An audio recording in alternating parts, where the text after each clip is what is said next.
África. Em meus lábios grossos fermenta a farinha do sarcasmo que coloniza minha mãe África. E meus ouvidos não levam ao coração seco, misturada com o sol dos pensamentos, a sintaxe anglo-latina de novas palavras.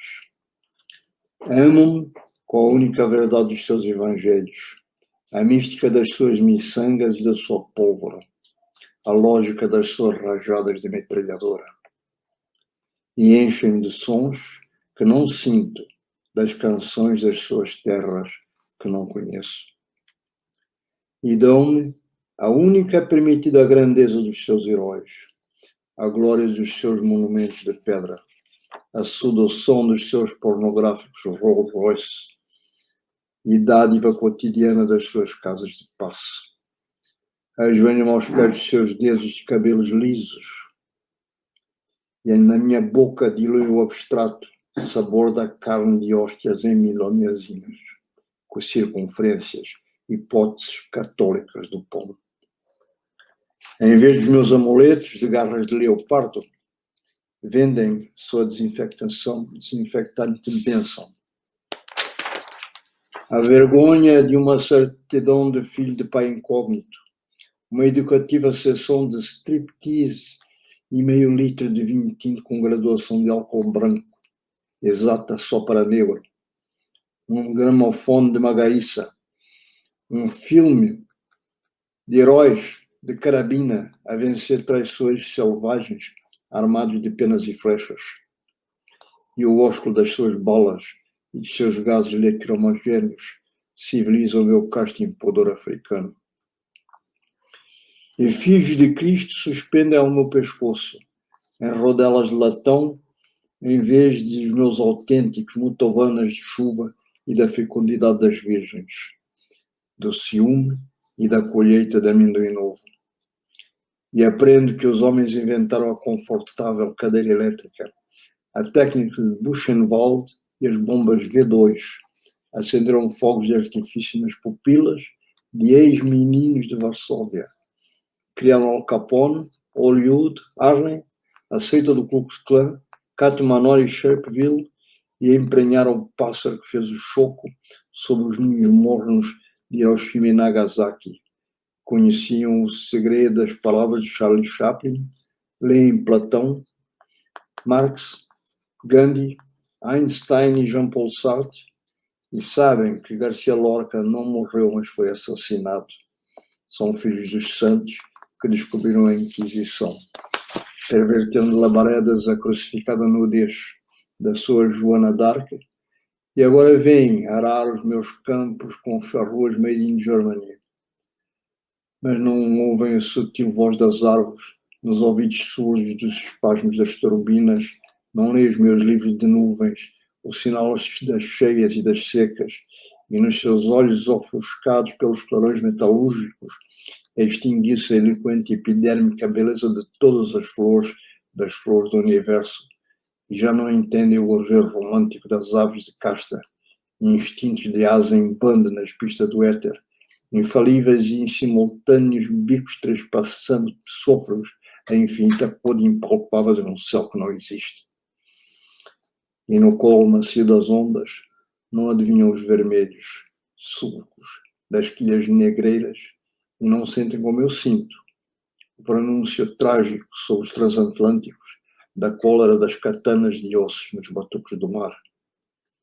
E no coração deles, a grandeza do sentimento é do tamanho cowboy do nimbo dos átomos, desfolhados no duplo rodeio aéreo no Japão. Mas nos verdes caminhos oníricos do nosso desespero, perdeu-lhes a sua bela civilização à custa do sangue, ouro, marfim, améns e bíceps do meu povo. E ao som másculo dos tantãs tribais, o eros do meu grito fecunda o humus dos navios negreiros.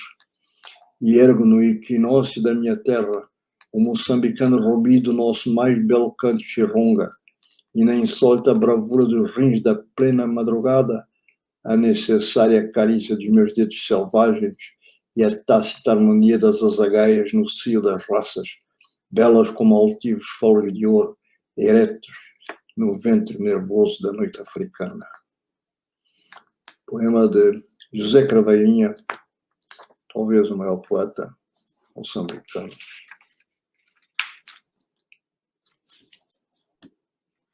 Junto com Noemi de Souza. Foi.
vai na urefu tena kumbuka pale amepita kwa nyuma kaangi na kwa pale vile kwenda mkulingani kwa na kwenda cheka ya kuila hapo bila yake kabisa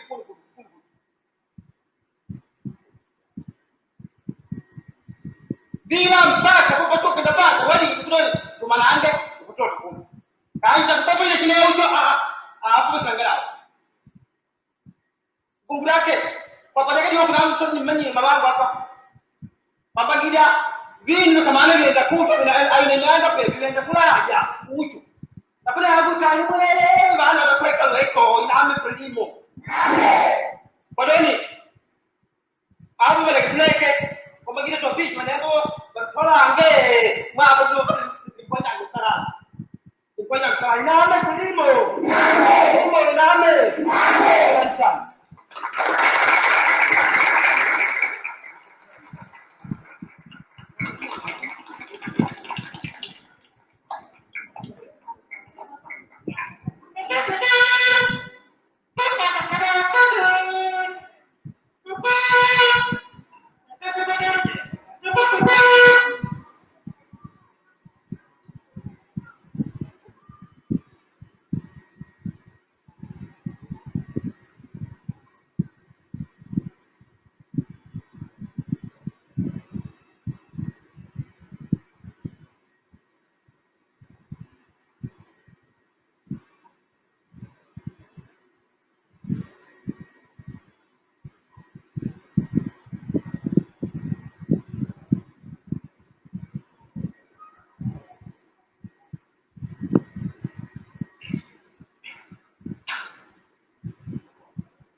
O que foi o massacre de Moeda, no seu contexto geral, na luta da resistência e na luta da libertação?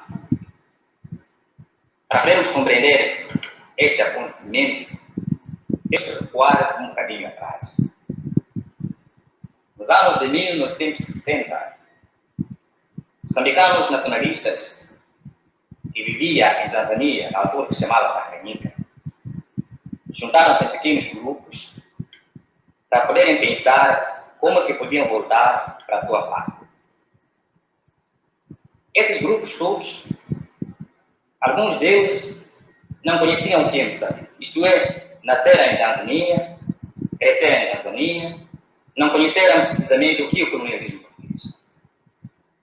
Outros foram em Tanzânia por terem fugido da estrutura do colonialismo português, por terem fugido do chibalo que é Moçambique, e todos eles não conheciam praticamente o que é o colonialismo. Mas, comovidos com a situação que aparecia na África, decidiram que eles também deviam se apresentar na presença do colonialismo português para poderem discutir sobre o futuro da pátria. É assim que, nos princípios do ano 60, aparece em Moeda o primeiro elemento daquele grupo que estava em Tanzânia.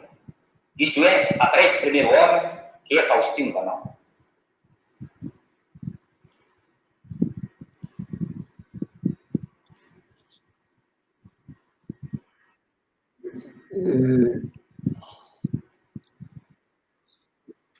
Em 1975, eu voltei a Moçambique, depois de quase 25 anos de ausência. Voltei para a independência. E logo em seguida, como tive um convite da Frelimo para me ocupar numa política de produção para o cinema moçambicano, aceitei e fiquei uns 2 anos em Moçambique. Nos primeiros tempos eu me preocupei mais com a formação de quadros moçambicanos, técnicos. Para isso levei vários técnicos brasileiros daqui, alguns ficaram lá, como o Licínio Azevedo, que hoje é o maior cineasta moçambicano, faz filmes maravilhosos, e continua ativo. Outros voltaram, porque Moçambique também tornou-se, a partir de um determinado momento, um ponto em que exilados políticos, depois de fazerem um périplo pela Europa, seja passando pelo Chile, muitos deles, e depois indo para a França, ou para a Itália, ou para a Suécia, depois acabavam indo para Moçambique e ficando lá alguns por longos períodos, até mesmo aqui até aos anos 80, ficavam por lá. E outros casaram e reconstituíram uma vida própria em Moçambique. Mas quando eu comecei a formar os quadros moçambicanos, quadros técnicos, ao mesmo tempo havia um projeto extremamente interessante, que era das aldeias comunais, que eram aldeias, e como o próprio termo diz, aldeias comunais, aldeias de grupos de pessoas ao longo de todo Moçambique, que tinham uma identidade própria e estabeleciam uma rede entre elas. E eu pensei que essas aldeias comunais podia ser um ponto de partida para uma rede de exibição de filmes. Para isso, estabeleci um projeto com a ajuda de vários companheiros lá, arquitetos, etc., para ter um ponto de exibição em cada uma dessas aldeias e era uma rede de um cinema móvel que fosse passando para essas cidades e passando os filmes que interessava projetar. Esse projeto me custou uns 6, 8 meses, fiz um mapeamento total de tudo isso e estava tudo de pé, mas acontece que esse projeto acabou sendo, não digo vetado, porque não existiu isso, mas morrendo, e sem que saiba muito bem porquê. Eu, de resto, não me surpreendeu tanto, porque depois desse longo período que eu estive lá trabalhando pelo cinema moçambicano, havia em que se formaram muitos desses técnicos na área de fotografia, de laboratório, de som, e fundou um jornal nacional que era o Cuxacanema, começou a produzir sistematicamente atualidades todas as semanas e até pequenos filmes, etc., que houve uma grande efervescência. Tivemos a presença de 2 figuras estelares, como o Jean Rouch, que interessava pelo cinema etnográfico dele, e pelo Godard, que queria fundar uma língua, um nascimento da linguagem de uma nação, como uma alegoria ao Griffiths, e que tentou fazer isso, mas acabou também não dando muito certo. De resto, logo na primeira vez que eu recebi o convite, o ministro da Informação, ao qual estava ligado ao cinema, o ministro Jorge Rebelo, uma eminência parda da Frelimo, um dos grandes teóricos da Frelimo, e tinha feito convite, e eu tinha dito o seguinte, que eu iria de boa vontade. E quando me convidaram para tomar conta do Godard, mas literalmente tomar conta, eu ficar responsável pelo Godard, eu disse, olha, acontece o seguinte, E essa responsabilidade eu não vou tomar por dois motivos. O primeiro é porque tomar conta eu não sei como é que se faz isso. E segundo, mesmo se soubesse essa uma vaga ideia, eu não faria isso com um colega. E além do mais, eu acho que o que o Godard possa fazer aqui em Moçambique, as possíveis gafes, digamos assim, políticas que ele possa cometer vão ser úteis, porque todas as frentes revolucionárias têm tendência a se dogmatizar de uma certa forma. E é a função das frentes artísticas, entre as quais está o cinema, questionar isso.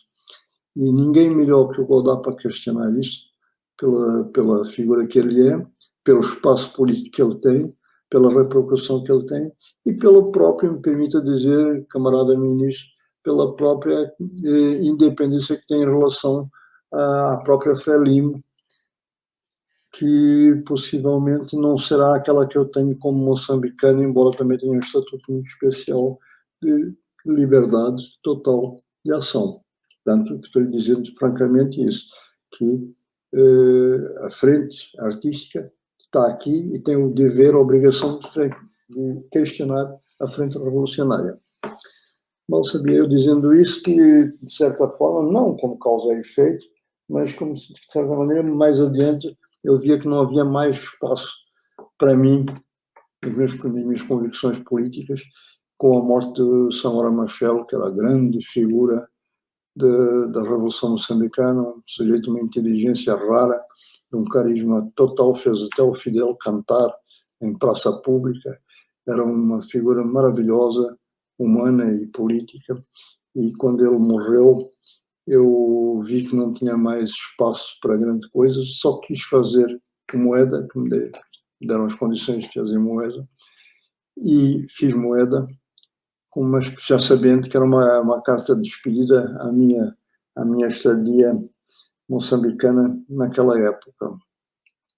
É um filme pelo qual eu tenho um imenso carinho, porque permitiu experimentar uma linha de criação que eu tinha simplesmente aflorado nos meus filmes aqui no Brasil, que é aquilo que chamam de documentário, não é? E que é documentário, mas que precisa ser revisitado esse conceito de documentário, porque está anquilosado e está interpretado de uma forma que eu, pessoalmente, eu e muitos, não concordamos. Que é o documentário é mais do que é o documentário como ele é visto. O documentário, para mim e para muitos outros, é uma forma de ficção, um gênero da ficção. É o simples fato de enquadrar já é intervir. E a isenção que se atribui que o documentário tem que ter, desde as fundações da época do Flyer aqui no Nanuco do Norte e outros grandes filmes, de Murnau e outros, não é verdadeiro. O documentário é uma ficção, sim. O cinema todo ele é ficção. Não há uma parte de verdade. O cinema de verdade, é um cinema que é contraditório, porque é um cinema mentiroso nesse sentido, embora reformule conceitos que são interessantes, que sejam uma estética interessante. É um debate profundo, completo e mais aprofundado que a gente precisa ter sobre o que é o documentário. E eu já tinha esse conceito do documentário, então quando eu fui fazer moeda, eu estava, para mim, fazendo um filme de ficção, a partir de uma peça ficcional e com um olhar de ficcionista. E foi assim que Moeda foi feito, como um filme de ficção. E para marcar bem isso, sabendo de que isso mal entendido poderia ficar a existir e ainda ia perdurar, eu fiz questão de chamar o primeiro filme de ficção moçambicano. E continua assinando embaixo. É o primeiro filme de ficção moçambicano.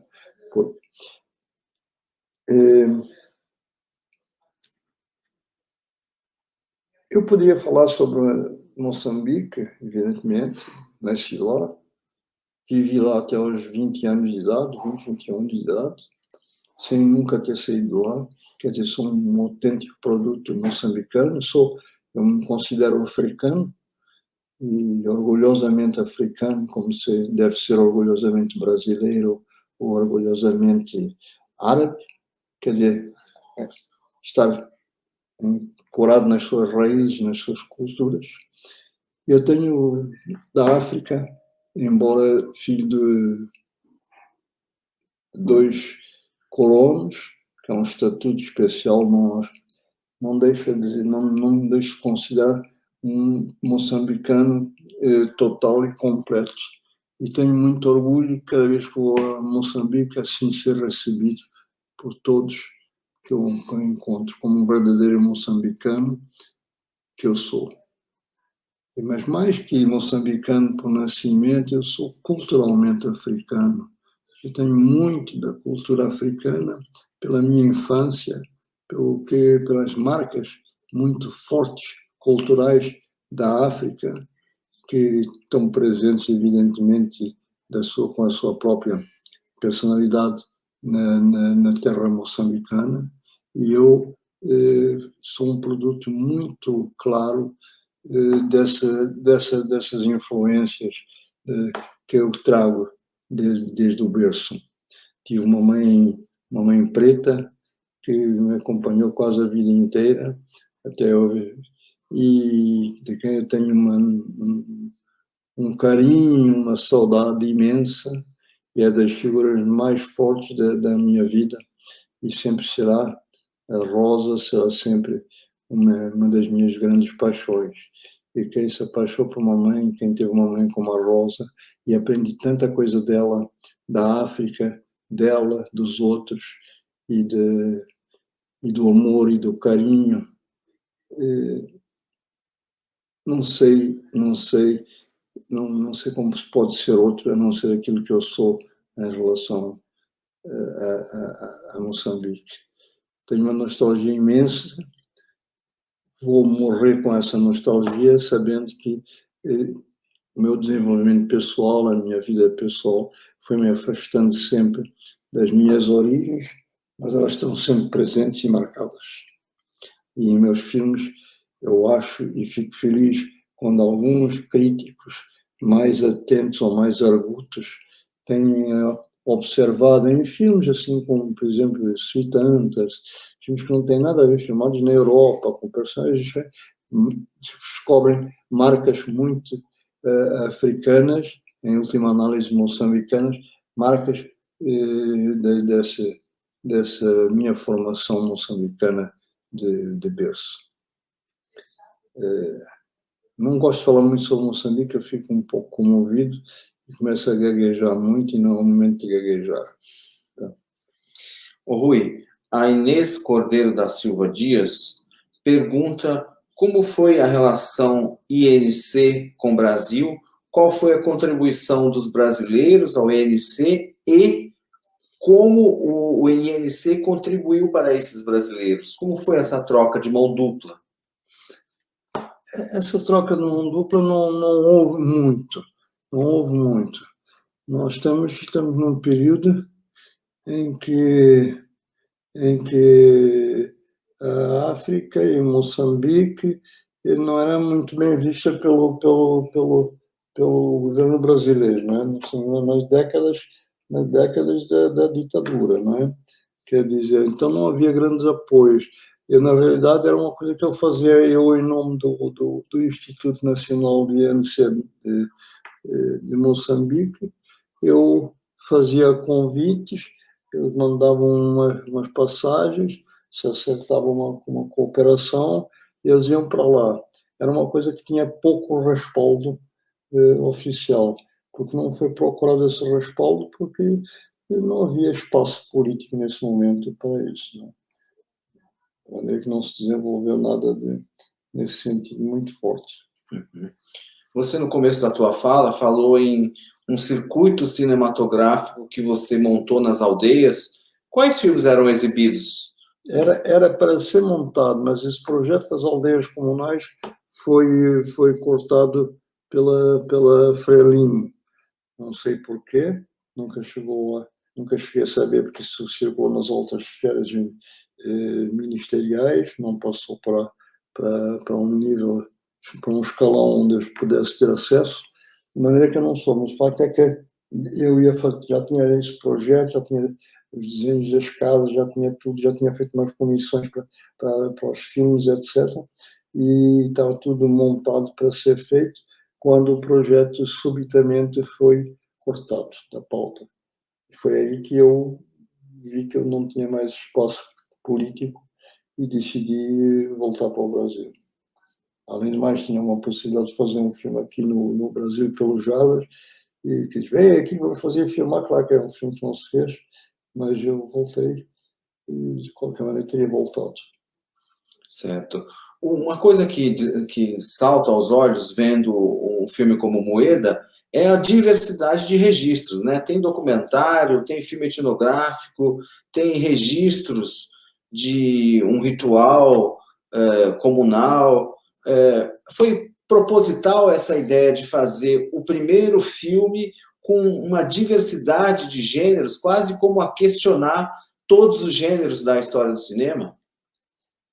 Sempre que me perguntam do passado sobre um filme, se foi intencional, eu raramente sei responder. Raramente sei responder com convicção ou com... porque se passa na tua cabeça mil coisas nesses momentos, não é? O que é que foi intencional? Claro que há intenção, e as coisas não surgem, mas há coisas que vêm de um campo de subjetividade que você pode dizer que não foi intencional. Não sei. Está lá é porque houve intenção. É assim que eu considero. Eu confesso que não tenho nenhuma vocação para tentar deslindar esses processos criativos. Eu acho que os processos criativos é bom não mexer demais com eles. Há um plano do racional que é muito importante trabalhar, mas há um plano da intuição, que é essa forma de raciocínio, que é uma forma de raciocínio, que é um cartesianismo próprio, a meu ver, a intuição, que eu gosto de deixar para mim na sombra, porque tentar explicá-lo, ou tentar manipulá-lo, ou tentar conhecer, eu acho que é uma forma de o perder. Então eu prefiro não fazer esse tipo de análise, deixar isso para os críticos, para os estudiosos que estão mais preparados e que têm os instrumentos melhor para esse tipo de compreensão. Entendo, mas ao mesmo tempo é um filme declaradamente anticolonialista, né? Não, claro, evidentemente. Isso, ideologicamente, os meus filmes são muito claros, não é? Eles são até, às vezes, demasiado claros, correndo o risco de se esquematizar alguma coisa, porque, às vezes, as contradições internas que têm que ser apresentadas para dar a dimensão da realidade, às vezes elas podem ser atenuadas em favor de um vetor ideológico e fazer com que o filme passe a ser uma peça propagandista de uma determinada opção pessoal. E os meus filmes são muito claros sobre as questões do poder, da repressão, do fascismo. Então, que eu me alinho sempre de uma forma muito clara numa fronteira adversa. É que os seus filmes anteriores e posteriores, eles sempre se inserem dentro de uma tradição, né? A tradição do cinema realista, anti-ilusionista, mas esse filme, Moeda, ele parece querer fundar uma tradição. Isso que eu acho que é um elemento importante. É um filme que se busca ancorar numa outra cultura, né? Uma cultura que eu vivi de criança, que eu estive próximo, que me formou, mas que eu fui perdendo essas ligações. E quando eu voltei tantos anos depois com esse tema, com um veio político muito marcado, e eu tentei trabalhar de uma forma muito, muito aberta, muito deixando aflorar os meus pensamentos e sentimentos e indo buscar as contradições sem medo, né? sem medo de modelos. É um filme que não tem nenhum paradigma estético a priori. De maneira que é um filme que flutua entre os gêneros, flutua entre... E é um filme também que é um voo cego, porque eu não sabia o que eu estava filmando. Eu conhecia a história, mas eu não conhecia o idioma, não sabia o que os personagens estavam dizendo. Então, era muito curioso, porque eu filmei uma coisa que eu sabia o significado, mas não sabia como é que ele se processava diante de mim. Então, eu filmava e fui montando o filme numa nuvem de ignorância muito grande sobre a matéria que eu estava tratando no momento. Isso foi para mim muito interessante, trabalhar sobre um filme que você não tem completo domínio das ideias, das palavras, dos fatos, para enquadrar de certa maneira por causa daquilo. Não foi assim uma coisa toda muito, um pouco intuitiva, foi seguindo e filmando, né? Entendi. O Paulo Paulinho, ele pergunta a você, Rui, qual é a relação atualmente, a sua relação com os jovens cineastas moçambicanos, com o cinema de Moçambique e o cinema africano? É pouca, menor do que eu gostaria. Evidentemente que tem fortes laços afetivos e quando a gente se encontra é sempre um grande prazer, uma grande alegria. E ainda há questão de pouco tempo encontrei com um deles, foi o Camilo de Souza quem me disse que havia essa festa, que ao mesmo tempo que é uma festa de moeda, porque ele era do norte, estava lá no norte e me contou isso, e eu fui filmar isso lá, porque me interessava um massacre que havia uma festa, me interessava essa virada cultural. E, evidentemente que é um grande prazer, mas é distante, e a vida se separa. Eu tenho dificuldade em encontrar amigos aqui no Rio de Janeiro, imagina em Moçambique. A gente sempre, quando se vê e quando se reencontra, me reencontro com alguns deles, é como uma alegria e um prazer imenso, mas infelizmente cada vez a gente se vê menos. Ok. A mim surpreende muito como o filme, apesar de ser uma composição com diversos materiais de diferentes registros, a mim salta aos olhos um tipo de composição do plano, mise-en-scène, que faz evocar filmes anteriores teus. Claro, isso é óbvio que a tua obra está em todos os teus filmes, né? Mas a mim me parece que a referência maior, a sombra maior desse filme parece ser Os Fuzis, que mescla depoimentos frontais para a câmera com momentos de drama. Como você vê isso? É possível. Eu não sei. Há várias coisas que aproximam dos Fuzis, de certa forma. De uma certa forma, a temática aproxima um pouco. O fato de ser também em preto e branco dá também um pouco faz aproximar ainda mais. Eu te digo, eu não gosto muito de falar sobre os meus filmes. Não gosto de falar por quê? Porque eu não me acho um bom crítico de mim mesmo. Eu gosto de falar sobre as teses que os filmes propõem, mas sobre os filmes propriamente ditos, ou porque sei, alguns aspectos particulares, mas uma análise profunda do filme, eu acho que eu me aproximo com muito cuidado desse tipo de análise, porque fico num aspecto mais sensorial. Gosto, não gosto. Acho que aqui foi bom, ali podia ser melhor. Eu sou um pouco primário nessas minhas poucas análises dos meus filmes, porque tenho muito pudor em tocar neles. Eu falei desses dos fuzis e também no Moeda, para também te estimular a falar sobre esses contextos. O Elton Teles aqui, ele te pergunta: acha que é possível identificar reflexos da repressão da ditadura militar brasileira no que é reencenado em Moeda, Memória e Massacre?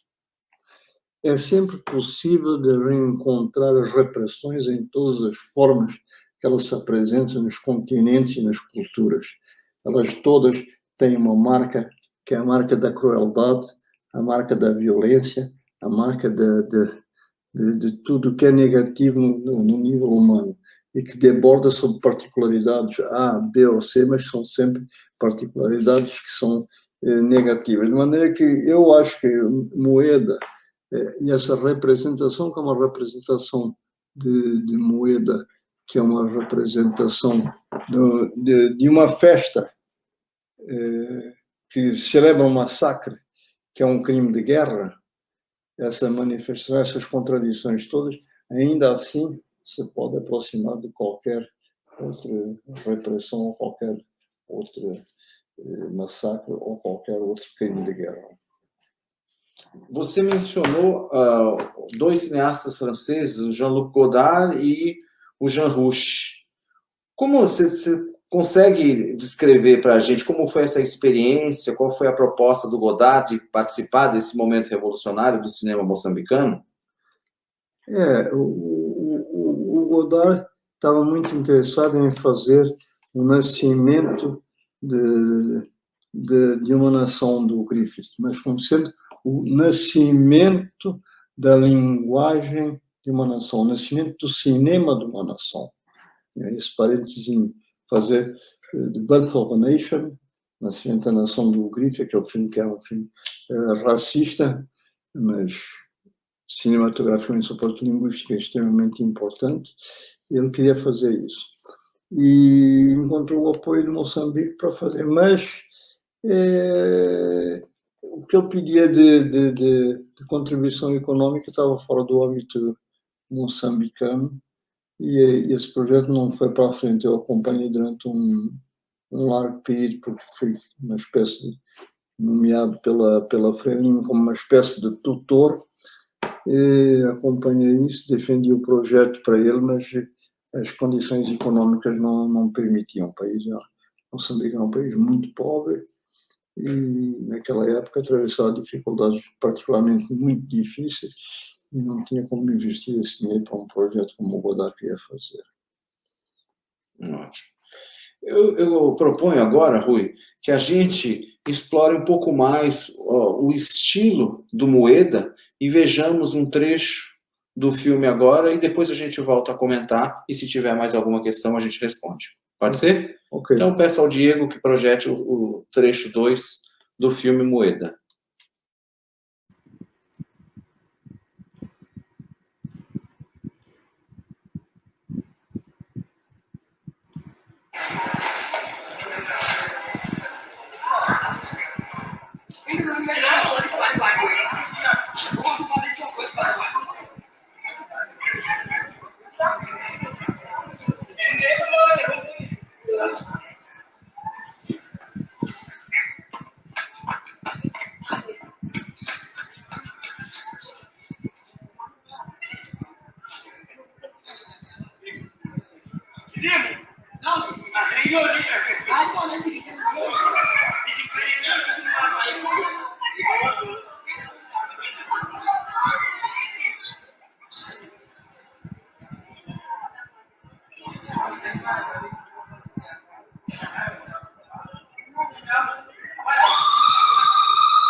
Qual o significado do massacre de Moeda? Qual é o resultado do sangue derramado em Moeda? E o sangue derramado por muitos moçambicanos em muitos massacres que deram no nosso país? Podemos concluir que o sangue que o nosso povo derramou em todos os massacres que deram no nosso país fez com que eles ganhassem a consciência de que a única maneira de conquistar a independência nacional, de acabar com a humilhação e escravatura em Moçambique, era a via armada. Só podemos combater o navio português com armas. Depois de ter percebido isso, o povo moçambicano começou a unir-se em torno de uma única organização, decidiu formar uma frente, a Frente da libertação de Moçambique. E então, não houve mais problemas, porque toda a população estava consciente de que só sacrificando a vida dos nossos melhores filhos seríamos capazes de libertar Moçambique. Era necessário haver pessoas que desprezassem a sua própria vida quando pensassem no futuro da nação. Este é que foi o resultado dos massacres feitos pelos colonialistas. Eles pensavam que, massacrando a população, a manteriam muito mais humilhada e que ainda viveríamos em escravatura durante séculos e séculos. Mas enganaram-se.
Povo moçambicano, depois de humilhação e exploração constante do colonialismo português, sentiu-se cansado.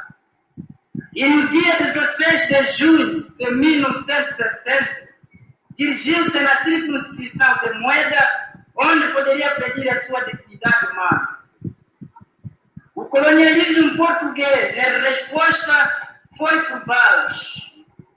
O governo fascista do Salazar, sem dor nem pudor, mata um homem desarmado como este, uma mulher como esta, deixando de reconhecer da nossa dignidade humana. Inocente povo, por cansaço de exploração como pelo homem, o povo moçambicano sentiu-se obrigado a pedir a sua liberdade e dignidade humana. O governo fascista do Salazar, a resposta foi por balas. Este fato heróico dos nossos irmãos, que foram devorados em 16 de junho de 1960 em Moeda, mostraram o cansaço completo de exploração contra o homem. Defenderam a sua causa com o risco da própria vida. Nós, que somos irmãos, já temos um exemplo vivo que derramamos o nosso sangue pela pátria e liberdade nacional. Hoje não é o dia de desistir, mas é a recordação dos sentimentos morais.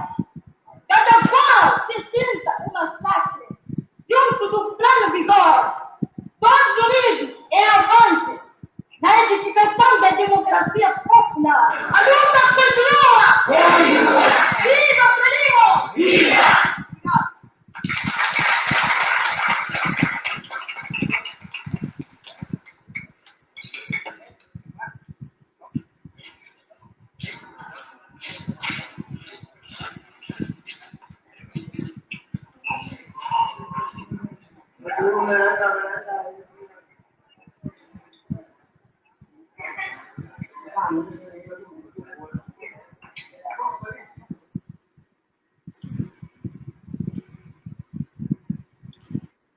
Um homem nunca chora.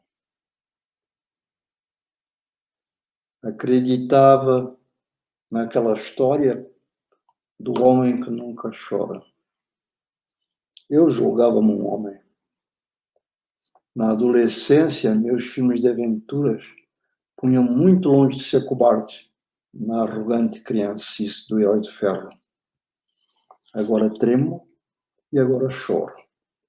Como um homem treme, como chora um homem.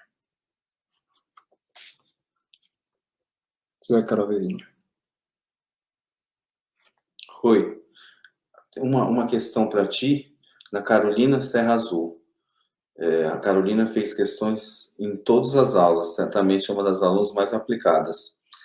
Ela pergunta o seguinte: Rui, o fato de você classificar Moeda como ficção passa pelo reconhecimento da peça teatral da população do local como ficção e não como documento, afastando-se de um olhar exótico sobre o outro?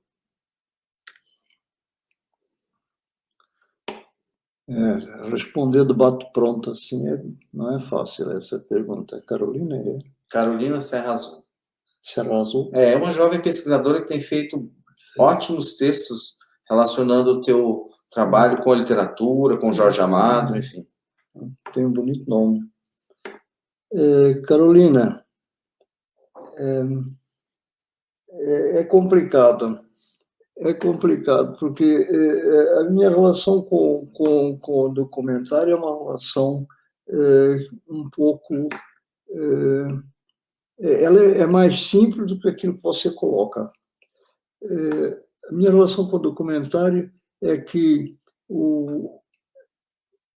na Sorbonne dos anos 50, quando inauguraram os estudos da filmologia, do CONCA e outros, eles abordaram essas questões. Uma das razões que eles inventaram uma terminologia determinada, que foi a do fílmico, a profílmico e afílmico, foi em função um pouco dessa questão já da ficção e do documentário. Quer dizer, eles chamavam que toda a matéria filmada e que é para a tela era fílmica, denominada matéria fílmica. Portanto, tudo que se filma e bate numa tela é fílmico. Depois tem dentro disso outras leituras, a diegese como a compreensão daquilo que está filmado, etc. Mas a matéria é fílmica. Daí muitos tratarem e exigir da linguagem fílmica e não a linguagem cinematográfica, que tem um sentido muito mais amplo. A outra terminologia que tem é o profílmico. O profílmico que eles criaram com a segunda categoria era uma categoria que significava que havia uma intervenção no filme. Quer dizer, quando um cineasta se aproximava da realidade, entre parênteses, que é toda sempre fílmica, e filmava sem intervir em nada, essa matéria era uma matéria fílmica.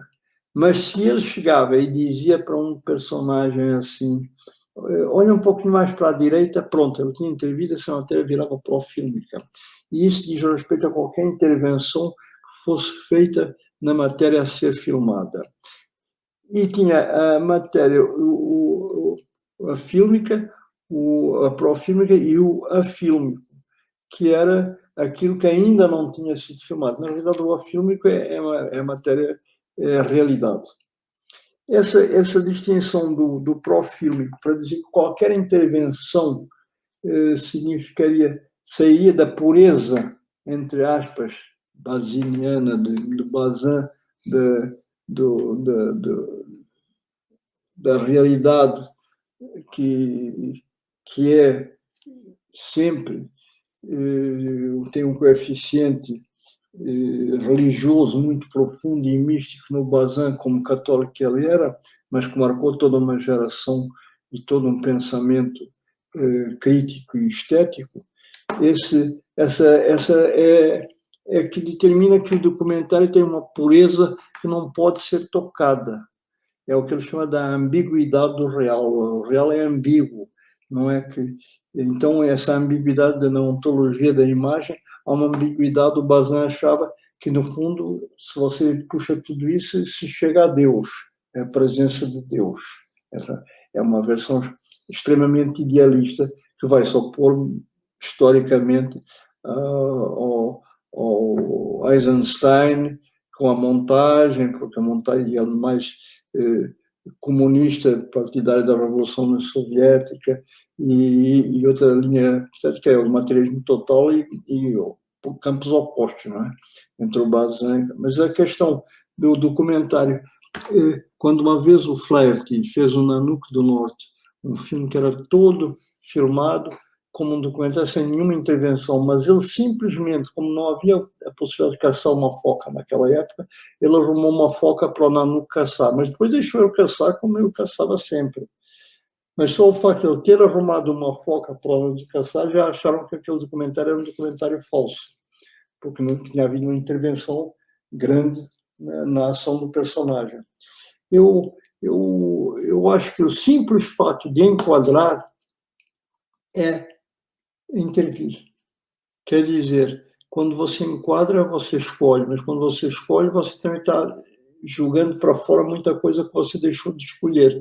Portanto, a recusa do quadro, de um quadro, recusar a imagem, significa uma intervenção. Então é impossível, como o cinema passa por um quadro, é impossível não ver intervenção em toda essa pureza baziniana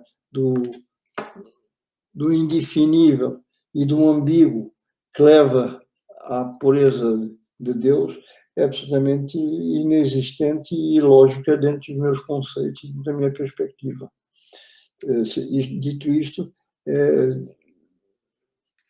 eu acho que a tua questão, eu acho que fugi um pouco à tua questão, mas talvez seja uma chega para você compreender um pouco a minha linha de pensamento e você mesmo desdobrar essa coisa e depois me comunicar, porque estou interessado em saber a conclusão você chega. Com certeza. Rui, a gente se encaminha agora para o final dessa aula, que foi sobre a África, né? A primeira aula foi sobre a questão do fascismo, como está presente já no curta Quando o Sol Dorme, mas também nos fuzis com muita força. Na segunda aula a gente tematizou a questão do feminino, e nessa terceira aula inteiramente dedicada à experiência africana do teu trabalho. Você quer concluir alguma coisa, falar para a gente fechar, ou podemos já anunciar o que virá na próxima aula? Essas matérias não fecham nunca, né? Então é difícil fechar. Então eu vou pedir que você anuncie a última etapa da nossa gincana. Exatamente. Então, só enquanto voz e não enquanto imagem, eu anuncio que na próxima aula teremos a obra do Rui Guerra e a sua relação complexa com a literatura. Muito obrigado a todos, boa noite e até a próxima aula. Obrigado.